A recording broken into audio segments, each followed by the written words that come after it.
Екінші тақырып тараптардың мүдделерімен және қарсылықтарымен жұмыс. Клиенттің дауға қатысушы тарапының сеніміне ие болу үшін қажетті дағдылар.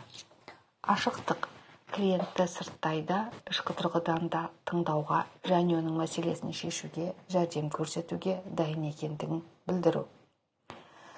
Клиент баяндаған проблеманы жазып алу, клиенттің баяндалған проблемасын жазуды жүзеге асыру.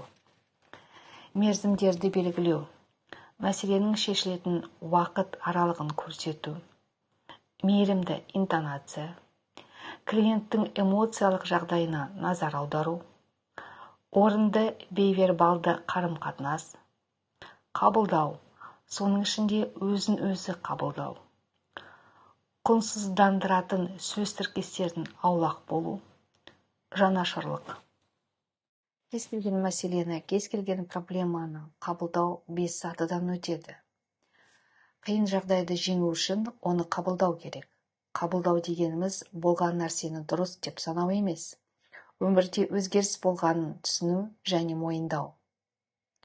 Бірінші, жоққа шығару. Адам естіген жаңалығына сене алмайды, шындықты қабылдаудан бас тартады.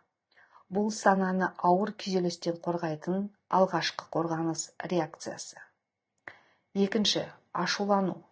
Шындық мойындала бастағанда ішкі наразылық туындайды.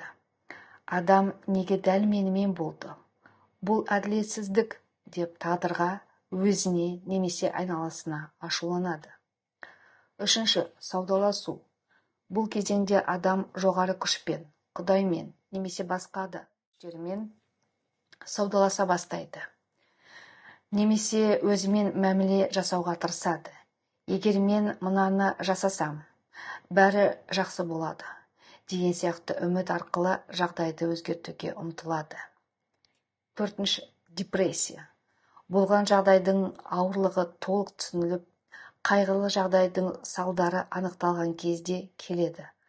Адам тұңғиыққа батып, дәрменсіздік сезінеді, энергиясы таусылады.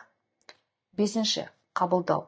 Соңғы кезең, адам болған жағдайды өзгерте алмайтынын түсініп, онымен толықтай келіседі, өмір бұрынғыдай болмаса да, жаңа жағдайда бейімделіп, алға жылжуға күш табады. Тараптардың қарсылықтарымен жұмыс төмендегі сөз тіркестерін қолдану арқылы жүргізіледі. Сіздерге айтарымыз, медиация жүргізу барысында осы сөз тіркестерді қолданып, өздік сөздік қорыңызды байытып отыруға кеңес береміз.